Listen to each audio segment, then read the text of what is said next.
अब ये जो एनर्जी गिविंग जो सब्सटेंसेज हैं, कंपाउंड्स जो अब ब्लड में आए जैसे कि ग्लूकोज, उसको अब सेल्स जो है वो ग्रहण करेंगे।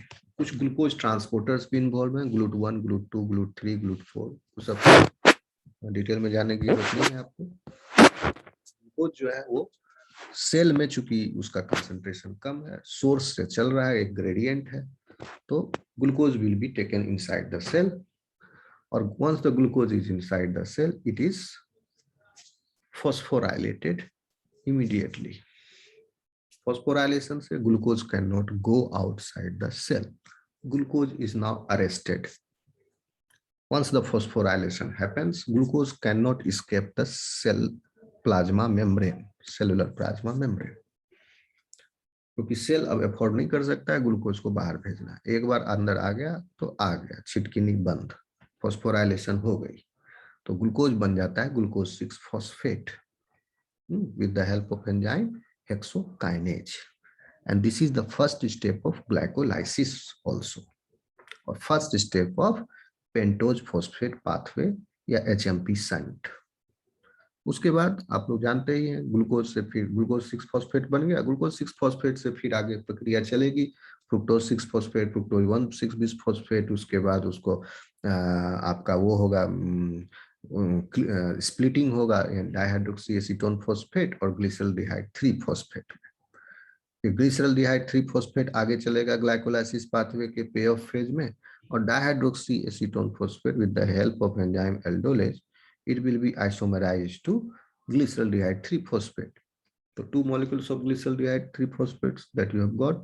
उसके बाद आगे चला glycolysis, and the end product of glycolysis is pyruvate।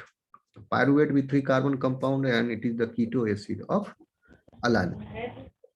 Now pyruvate ये साइटोप्लाज्म में चल रहा था, अब पायरुवेट जो है ये ट्रांसपोर्ट कर दिया जाएगा माइटोकॉन्ड्रियल मैट्रिक्स में, और वहां पर पायरुवेट जो है in the presence of pyruvate dehydrogenase complex, pyruvate will be reduced, further reduced, और एक CO2 उससे निकल के 2 कार्बन कंपाउंड बचेगा, that is the acetyl group, and this acetyl group will be incorporated in the coenzyme A by this enzymatic action PDH का, pyruvate dehydrogenase complex का, and then acetyl coenzyme A will enter the Krebs cycle when it combines with oxaloacetate in the mitochondrial matrix. Okay, तो फिर Krebs cycle चलेगा। इस Krebs cycle के दौरान जो 2 carbon enter किया था, ठीक है ना, कार्बन 3 कार्बन था पायरुवेट, एक निकल गया क्रेब्स साइकिल से पहले, एक CO2, 2 कार्बन जो है इस कार्बोक्सिलिक ट्रीसियस साइकिल में इट विल बी रिलीज्ड, तो दोनों कार्बन कंज्यूम हो गया, और इसमें TCA साइकिल में NADH का फॉर्मेशन हो जाता है, FADH2 बनता है, और उस ये भी मतलब ये ऑक्सीडाइज्ड फॉर्म से रिड्यूस्ड फॉर्म में तब्दील हो गया, FADH2 और NADH प्लस H प्लस। अब FADH2 और NADH प्लस H प्लस जो है ये यूज होगा आपका इलेक्ट्रॉन ट्रांसपोर्ट चेन में। तो कहने का मतलब है कि कार्बन से स्टेप वाइज प्रोसेस में हम पूरी तरह से एनर्जी को हार्वेस्ट कर लेते हैं, इन्हें स्टेप वाइज प्रोसेस। तो स्टेप वाइज प्रोसेस की जरूरत इसलिए पड़ी क्योंकि हमारा बॉडी एक बार में पूरा कार्बोहाइड्रेट, जैसे आप बाहर किसी फ्यूल को जला दिए, आग लगा दिए, तुरंत जल के राख हो गया, तुरंत बहुत ज्यादा मात्रा में एनर्जी निकली, एक तरह से कहें तो वो एक विस्फोट है। ये जो बम धमाके होते हैं ये क्या है, एक ही टाइम पर, एक बहुत ही कम टाइम के गैप में सारा केमिकल रिएक्शन करवा देना, और जितना भी पॉसिबल है उसमें energy yielding chemical reactions, exothermic reactions जो है जिसमें एनर्जी रिलीज होंगे। तो जितना ज्यादा बम शक्तिशाली होगा एकदम फ्रैक्शन ऑफ सेकेंड में, एकदम using the catalyst, chemical catalyst, सारा रिएक्शन हो गया, तो धमाका हो जाता है। तो बॉडी के अंदर धमाका हो सकता है नहीं। आप कार्बन डाइऑक्साइड जैसे बाहर फ्यूल को जलाते हो, तुरंत जलाए, माचिस मारे जल गया, कोई पेट्रोल को लगाए आग जल गया तुरंत, कितना सारा एनर्जी था, और वो सब तुरंत एक आपने कोई टाइम नहीं दिया, उसको तुरंत निकल गया, एक ही स्टेप में एनर्जी रिलीज हो गया, तो एनर्जी जो है वेस्ट हो गया, इसलिए एफिशिएंसी कम है। ये सब इंजन्स का एफिशिएंसी नॉट मोर देन 10%, 10% सबसे ज्यादा एफिशिएंट इंजन जो है उसका है। यानी 100 एनर्जी अगर था आपके पेट्रोल में, तो आपकी कार जो है उसमें से 10 को निकालेगी और उसी पर चलेगी, 90 वेस्ट हुआ एनर्जी कि 1 स्टेप में आपने एनर्जी को हार्वेस्ट कर लिया। लेकिन हमारे बॉडी में एनर्जी हार्वेस्टिंग जो है स्टेप वाइज मैनर में हो रही है, ठीक है। इलेक्ट्रॉन्स भी जो है वो मूव कर रहे हैं from lower electronegative potential compounds to higher electronegative potential compound। तो H2O का रोल जो है इसीलिए बिकॉज वो ऑक्सीजन जो है वो सबसे ज्यादा इलेक्ट्रोनेगेटिव का एलिमेंट है। ये जितना स्ट्रांगली इलेक्ट्रॉन को एक्सेप्ट ये जितना स्ट्रांगली इलेक्ट्रॉन को एक्सेप्ट करेगा उतना स्ट्रांगली दूसरे एलिमेंट्स नहीं करते हैं। ये बहुत ज्यादा इलेक्ट्रोनेगेटिव है, ठीक है। तो फाइनली यही हाइड्रोजन प्रोटॉन्स को एक्सेप्ट करता है। तो प्रोटॉन को एक्सेप्ट करने से पहले इलेक्ट्रॉन ट्रांसपोर्ट चेन से via complex 1, 2, 3 and 4 electron pairs reach to oxygen, and then proton comes and combines with it to give rise to H2O। Complex 4 पर होता है।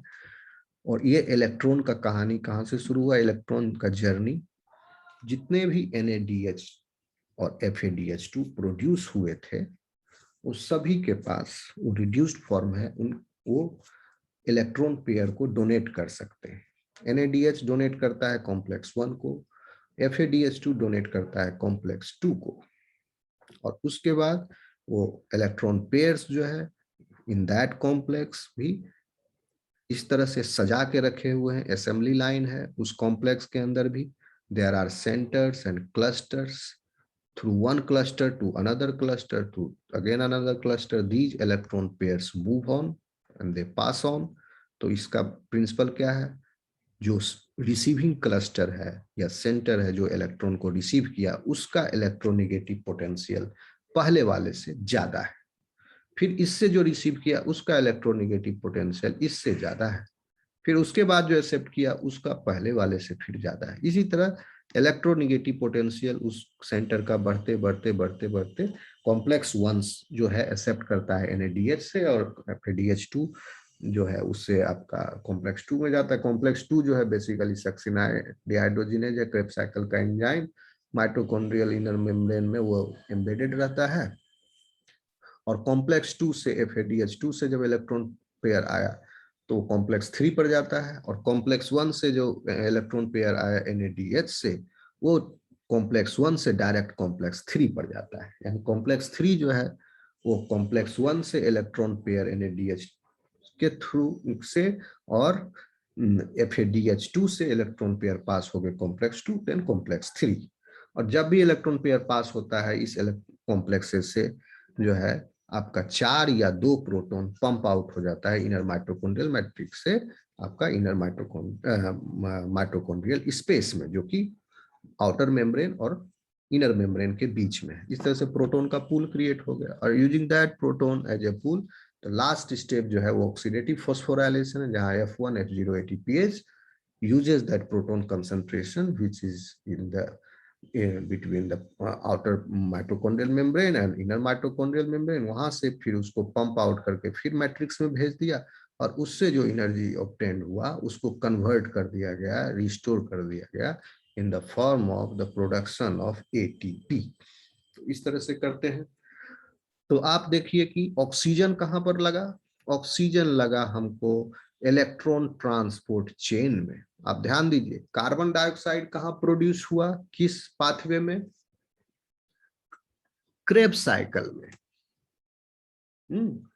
पायरुवेट के ये सारे कार्बन डाइऑक्साइड जो है वो पायरुवेट से ब्रेक डाउन होकर के आ रहे हैं जो आप छोड़ रहे हो, समझे। और वो पायरुवेट कहाँ ब्रेक डाउन हुआ, जब पायरुवेट साइटोप्लाज्म से माइटोकॉन्ड्रिया के अंदर गया, वहां माइटोकॉन्ड्रियल मैट्रिक्स में पायरुवेट जो है ब्रेक डाउन हुआ और एक CO2 निकल गया और acetyl group enter the TCA Krebs cycle when it combines with coenzyme A।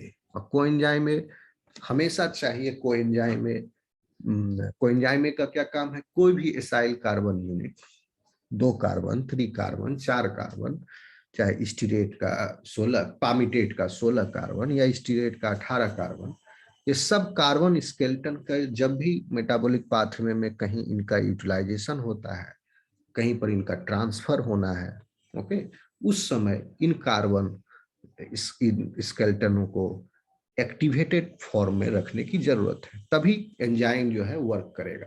तो एक्टिवेट होता है वो कोएंजाइम ए के साथ कंबाइन करना। कोएंजाइम ए का काम है सिर्फ उस एसाइल कार्बन यूनिट को एक्टिवेट करना, so that it takes part in the reaction further. तो एसाइल यूनिट पायरुवेट से 2 कार्बन यूनिट निकला, उसको एसिटाइल कोएंजाइम में उससे बाइंड किया, अब वहां से एसिटाइल कोएंजाइम से बाइंड स्टेट में ही it will interact with oxaloacetate to give rise to आपका citrate. Next compound 4 compound carbon compound oxaloacetate, उसमें 2 जुड़ा एसिटाइल को तो 6 कार्बन कंपाउंड और साइट्रेट 6 कार्बन कंपाउंड, फिर आइसोसाइट्रेट बनेगा, उसके बाद फिर सक्सिनेट बनेगा, फ्यूमरेट, मेलेट, फिर ऑक्जेलोएसीटेट, साइकिल कंप्लीट होता है। लेकिन ये 2 जो कार्बन घुसा वो कार्बन फिर इसी साइकिल में एक एक CO2 करके रिलीज हो गया, वो कंज्यूम हो गया। तो जितने भी CO2 है वो निकल रहे हैं आपके TCA साइकिल में। अब वाटर जो है वो कहाँ प्रोड्यूस हो रहा है, TCA साइकिल में तो जनरेट हुआ आपके ये reducing agents, oxidation agents, oxidation reduction agents like NADH और FADH2। अब यह यूटिलाइज होंगे for further energy harvesting process में आगे। Using the energy present in this carbon skeleton of this 2 carbon acyl unit, that energy is stored in the form of the reduced NADH and reduced FADH2। Oxidised form जो था FAD से reduced form FADH2 बना, oxidised form NAD से reduced form NADH2 बना, NADH plus H plus बना। यह जो प्रक्रिया हुई इसमें कुछ एनर्जी लगा, वह एनर्जी आया एसाइल यूनिट के डीकार्बोक्सिलेशन होने में, क्योंकि वह एसाइल यूनिट इनकॉर्पोरेट हो गया था इन द कार्बन स्केलेटन, ऑक्जेलोएसीटेट से फिर साइट्रेट बन गया था, 2 कार्बन उसमें घुस गए। अब साइट्रेट का क्या होगा, डीकार्बोक्सिलेशन होगा, ठीक। तो 1 बाय 1 ये डीकार्बोक्सिलेशन हुआ और उससे फिर NAD। तो देखिए आप किस तरह स्टेप वाइज मैनर में बॉडी जो है एनर्जी को, हमारा मेटाबॉलिक पाथवे एनर्जी को हार्वेस्ट करता है। ऐसा नहीं कि एक ही बार में उस सारा एनर्जी को निकाल लेता है, जैसे कि एक कंबशन और बर्निंग प्रोसेस, वैसा होगा तो हम लोग जिंदा कैसे रहते और एनर्जी किस तरह से हम हार्वेस्ट करते, पॉसिबल नहीं था। इसलिए स्टेप, जैसे आपको अगर छत पर जाना है तो एक ही बार छलांग मार के नहीं चढ़ जाओगे, या छत से नीचे आना तो एक ही बार छलांग मार के नीचे कूदोगे तो पैर टूट जाएगा। तो कैसे चढ़ते हैं, हमने सीढ़ी बनाई स्टेप वाइज मैनर में, हम ऊपर भी जाएंगे तो स्टेप वाइज मैनर में चलते रहने से किसी भी हाइट तक, बहुत बड़ी बड़ी हाइट तक, ऊंचाइयों तक व्यक्ति पहुंच सकता है। और उसी तरह किसी भी समस्या का समाधान अगर करना है तो स्टेप वाइज मैनर में उसका सॉल्यूशन अगर निकाले तो बड़ी से बड़ी समस्या का भी समाधान हो जाता है, यानी सीढ़ी से नीचे उतरने की प्रक्रिया स्टेप वाइज मैनर में। तो इसी तरह स्टेप वाइज मैनर में हम लोग एनर्जी को हार्वेस्ट करते हैं। अब जो 2 कार्बन में जितना एनर्जी बचा था वो सब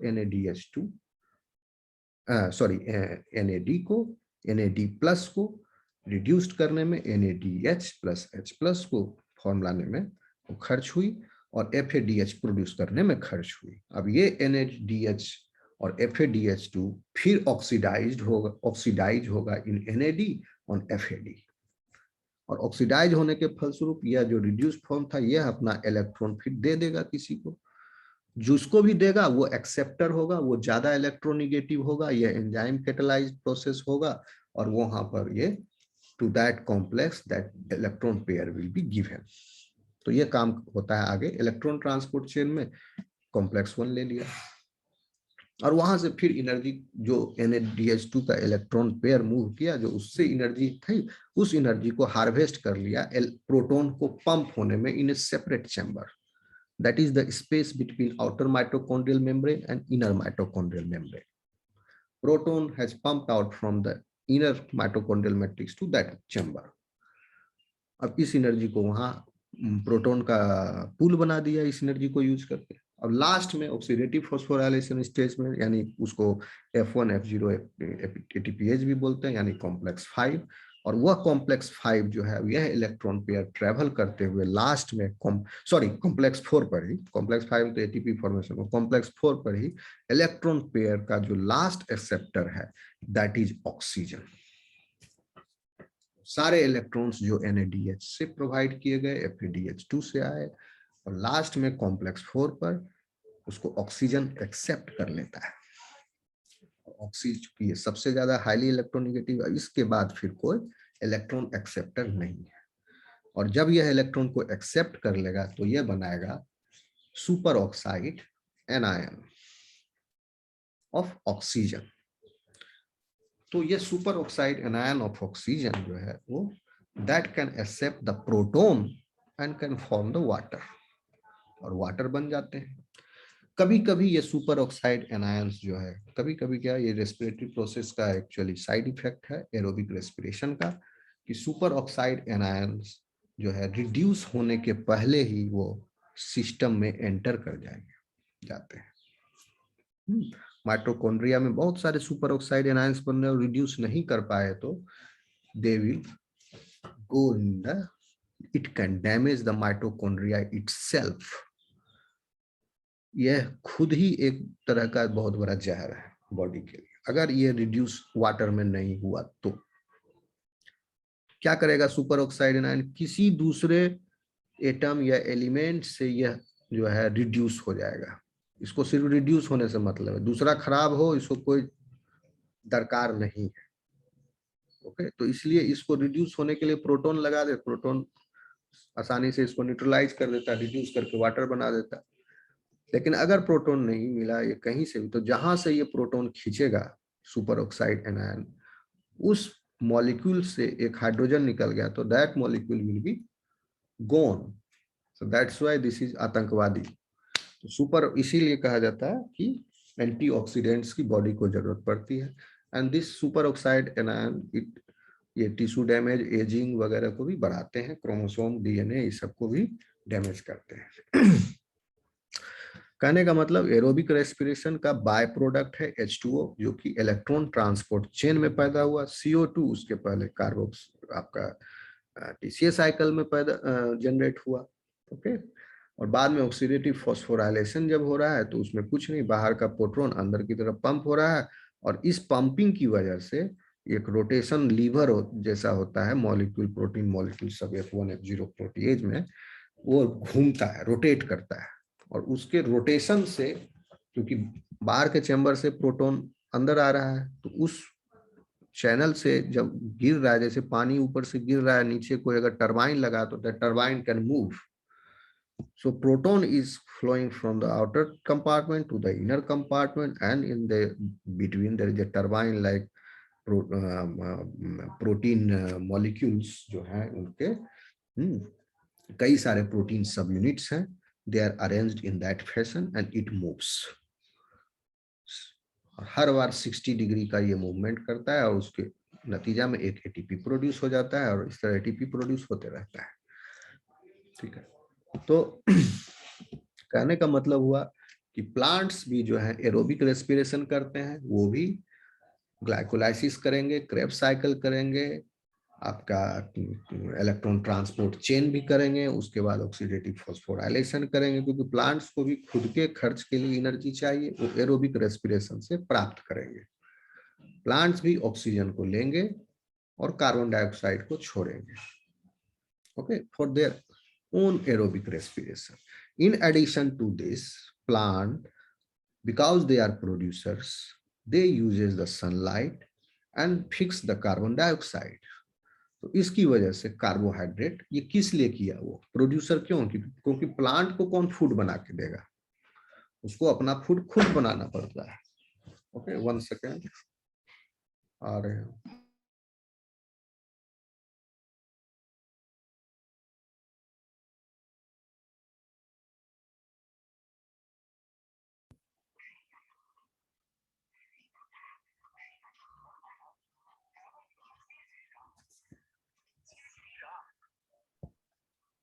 तो ऑक्सीडेशन उनके एरो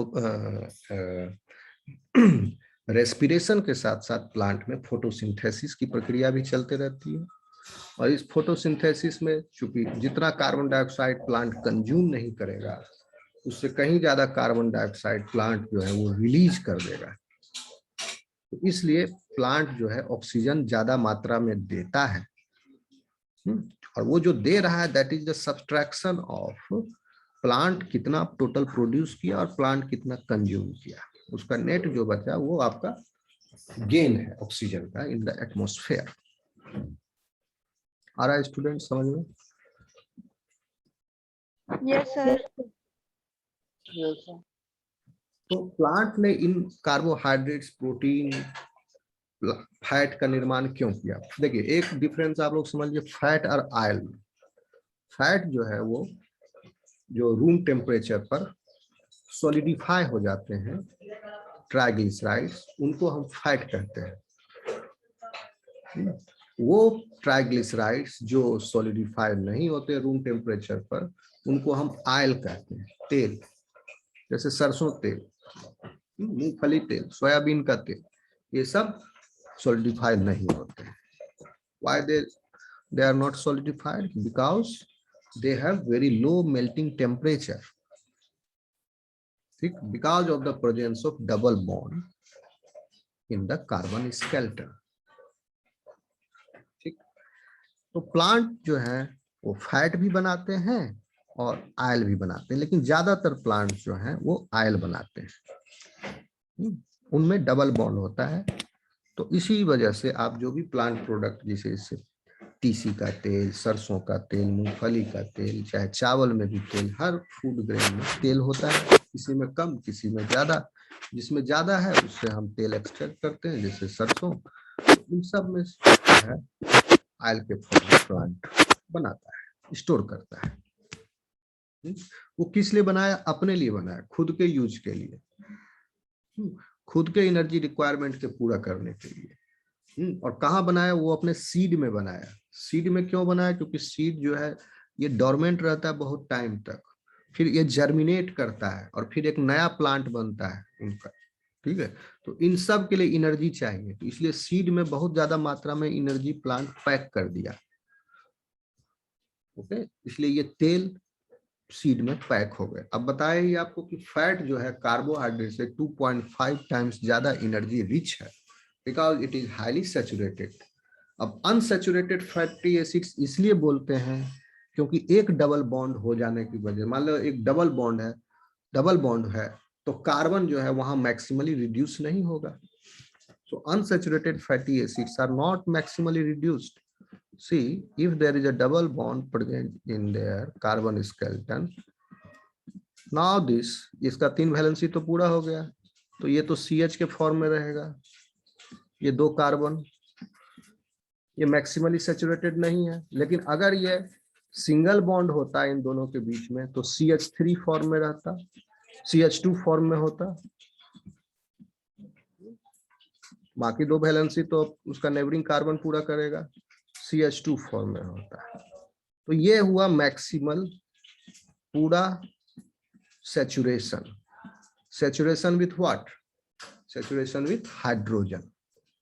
ओके, या इसको कहेंगे हाईली रिड्यूस्ड फॉर्म, पूरा मैक्सिमली रिड्यूस्ड है। ये डबल बॉन्ड है तो ये मैक्सिमली रिड्यूस्ड नहीं है, हाईली रिड्यूस्ड नहीं है, मैक्सिमली सैचुरेटेड नहीं है। That's why these fats are called as unsaturated fatty acids and these are called as saturated fatty acids, and they have high melting point. That's why they are solid at the room temperature. These have low melting point, they are liquid at the room temperature. Plant ने इनको बनाया, उसके बाद फिर इसको अपने seed में pack कर दिया, इसीलिए सीड में ज्यादा कंसंट्रेशन होता है, लीफ में नहीं होता है। ओके, लीफ से तेल कैसे निकाल मतलब कम निकलेगा। लीफ में अदर सब्सटेंसेस अल्कलॉइड्स वगैरह होते हैं, या क्योंकि leaf is the made for the function of its photosynthesis प्रक्रिया। स्टोरेज करेगा किसी दूसरे ऑर्गन में प्लांट अपना, किसी दूसरे पार्ट में, जैसे आलू का पौधा अपने तना में स्टोर करता है, सरसों का पौधा अपने बीज में स्टोर करेगा फॉर इट्स जर्मिनेशन और फ्यूचर जनरेशन के लिए, नेक्स्ट जनरेशन के लिए। तो ये सब एक्टिव कंपाउंड प्लांट स्टोर करता है, भले उसको हम बाद में अपने खुद के यूज के लिए यूटिलाइज करते हैं। ओके स्टूडेंट्स, फिर आप देखिए कितना आ रहा है समझ में, आगे बढ़े। Yes sir. ओके, अब देखिए, acquisition and ingestion of food by animals are referred as feeding. Feeding कहते हैं फूड को ग्रहण करने का जो प्रक्रिया प्रोसेस है, फेनोमेनन है, that is called as feeding. Food taken by animals, whether plants or animal origin, are composed of highly complex compounds. These compounds cannot be incorporated by animals or used as fuel without being broken down into the simpler units. तो ये हो गया आपका digestion. हम उसको utilise तब तक नहीं कर सकते हैं क्योंकि हमारा बॉडी प्लान जो है ट्यूब विद इन ट्यूब है, और हमने ट्यूब के अंदर लिया food, and that tube is exterior to your body. आपका एलिमेंट्री कैनाल के अंदर का ल्यूमन जो है वो बॉडी नहीं है, that is just an environment और चैम्बर है, and that is continuous with the atmosphere. उसके दोनों एंड खुले हुए हैं। This is not a blind pouch. मुंह, माउथ एंड एनस दोनों एंड ओपन है, और एक ट्यूब है, ये सिलिंड्रिकल ट्यूब है। So this is exterior to your body, okay, and in that exterior medium, that chamber, you are giving the food, you are taking the food. So क्या होगा, अब इससे आपके बॉडी में एंटर करना है, बॉडी वॉल को क्रॉस करना है, इंटेस्टाइनल ल्यूमन को क्रॉस करेगा तब पहुंचेगा।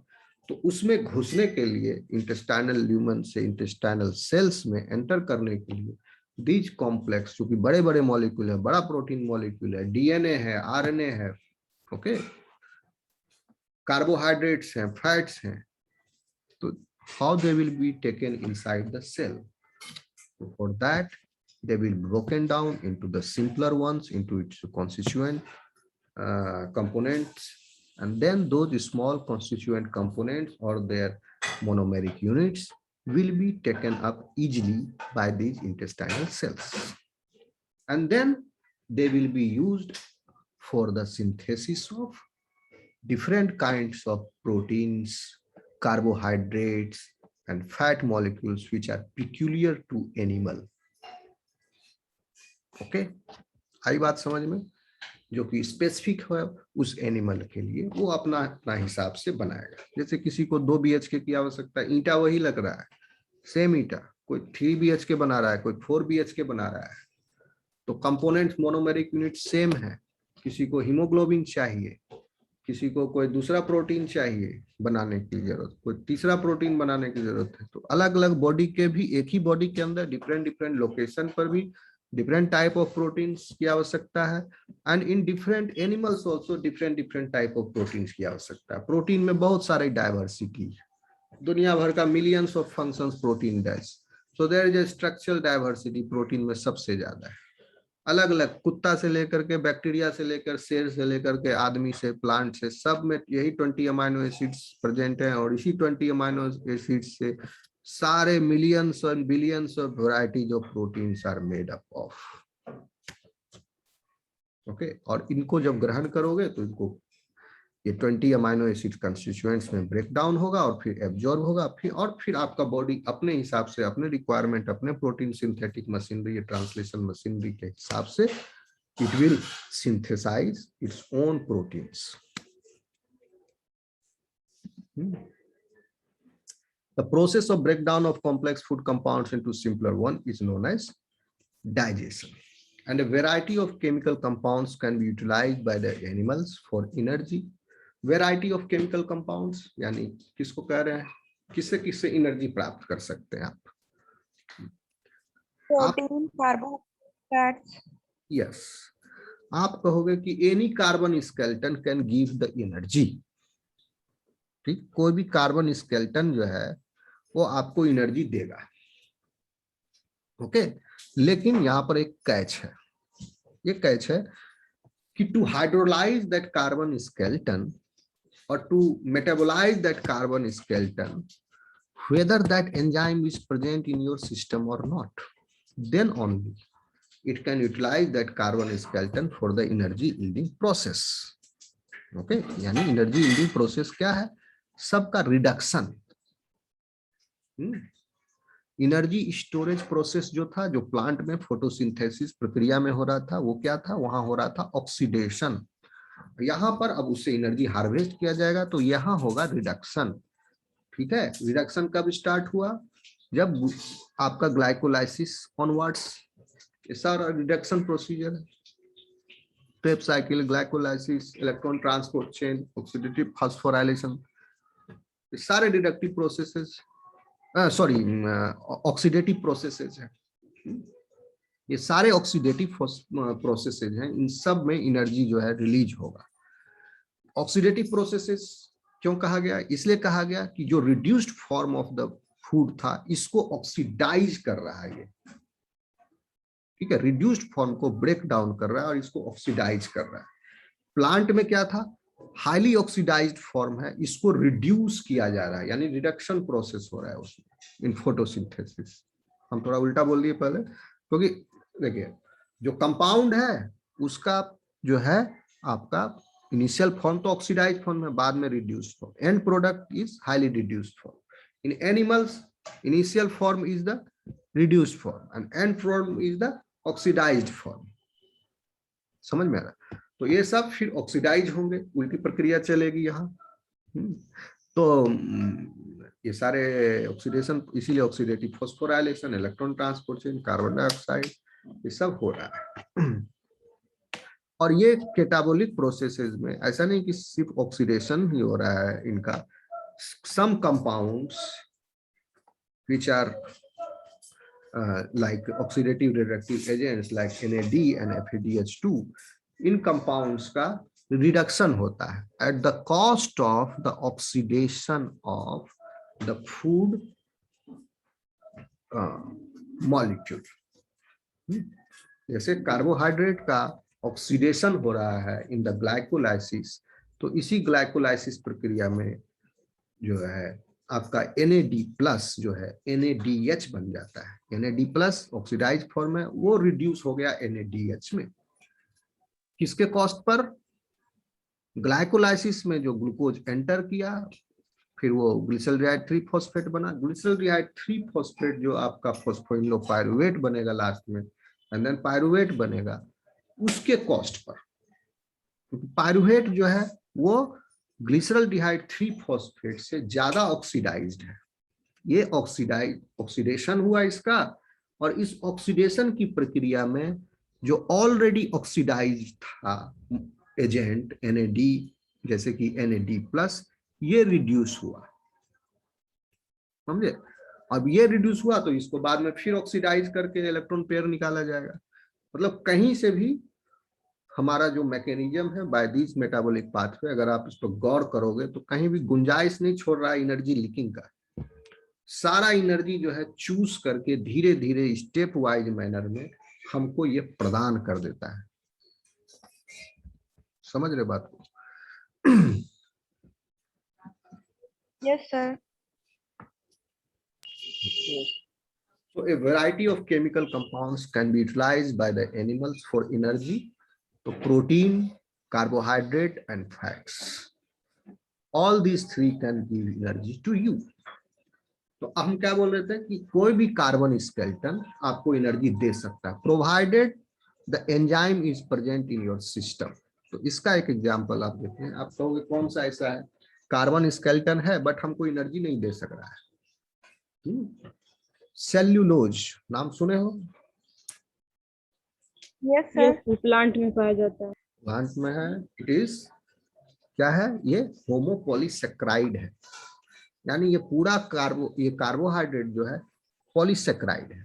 और होमो मीन्स क्योंकि एक ही तरह के मोनोमेरिक यूनिट है, दैट इज ग्लूकोज। स्टार्च भी आपका होमोपॉलीसेक्राइड है, एक ही मोनोमेरिक है यूनिट है, बहुत सारे ग्लूकोज, सिर्फ ग्लूकोज के ही जुड़ के मिलने से स्टार्च बना। और सेल्यूलोज भी सिर्फ ग्लूकोज के जुड़ने से आपका सेल्यूलोज बना। तो क्यों ये डाइजेस्ट नहीं किया जा सकता है और स्टार्च डाइजेस्ट किया जा सकता है, इसका जो रीजन है दैट इज कहां पर है, मोनोमेरिक यूनिट्स जब दो कंबाइन किए, ठीक है, बहुत सारे मोनोमेरिक यूनिट्स ज्वाइन करके पॉलीमर बना, that is polysaccharide. Cellulose is the polysaccharide. इसमें बीटा ग्लाइकोसिडिक लिंकेज होता है between the constituent glucose molecules. और हमारे सिस्टम में बीटा ग्लाइकोसिडिक लिंकेज को तोड़ने का कोई एंजाइम मौजूद नहीं है, इसको हाइड्रोलाइज करने का। इसीलिए सेलुलोज जो है एक इंपॉर्टेंट स्ट्रक्चरल एलिमेंट बन जाता है। सेलुलोज को डाइजेस्ट करने का एंजाइम बहुत ही लेट में इवोल्यूशन में अपीयर हुआ, पहले नहीं था। सेलुलोज डाइजेशन के एंजाइम्स ये कौन से एनिमल्स प्रोड्यूस करते हैं? एनिमल्स बेसिकली नहीं है, these are micro organisms which produce cellulose digestive enzymes. Okay, तो देखिए इसका भी बहुत बड़ा रोल है क्योंकि ये कार्बोनिफेरस टाइम से पहले नहीं थे cellulose digestive enzymes in our history of earth. Okay, ये सब cellulose digestive micro organisms, although they are Porifera, many of them are prokaryotes. तो आप ये मत सोचना कि इनका इवोल्यूशन बहुत पहले हो गया उसके बाद में हम लोग आए, नहीं, ये बाद में अपीयर हुए। These are the new Porifera, new prokaryotes, वो हमारे लिविंग वर्ल्ड में एंटर हुए during the Carboniferous time. That's why you get coal and petroleum, क्योंकि जिस समय इनका फॉसिलाइजेशन हुआ कोल और पेट्रोलियम का, उस समय ये माइक्रो ऑर्गेनिजम्स नहीं थे। अगर होते तो जितने भी पेड़ गिरे उस समय कार्बोनिफेरस टाइम में, सॉरी पीरियड में, तो ये पेड़ जो है, आज कोई पेड़ पत्ता टहनी अगर धरती पर गिर जाता है तो सड़ जाता है। क्यों? क्योंकि ये ऑर्गेनिजम्स की वजह से, ये सॉइल में, मिट्टी में होते हैं सेलुलोज डाइजेस्टिंग माइक्रो ऑर्गेनिजम्स। इनकी वजह से ये हमारे ऑर्गेनिक प्लांट स्ट्रक्चर्स जो हैं, पेड़ की छाल, पत्ते या किसी डेड वुड लकड़ी या कोई पेड़ नीचे गिरा है तो वो सब सड़ जाएंगे, वो डिकम्पोज कर जाएंगे। सेलुलोज डाइजेस्टिव एंजाइम उसको, सेलुलोज को नष्ट कर देगा, यूटिलाइज कर लेगा फॉर अपने लिए। लेकिन उस समय नहीं था, तो जो भी पेड़ पौधे पत्ते गिरते थे जमीन पर वो एज इट इज रह गए, नहीं सड़ रहे हैं। आज से कितना साल पहले, आप समझ लीजिए कि आपका मेसोजोइक एरा स्टार्ट हुआ मेसोजोइक एरा के पहले, यानी डायनासोर के भी पहले। तो कम से कम समझिए कि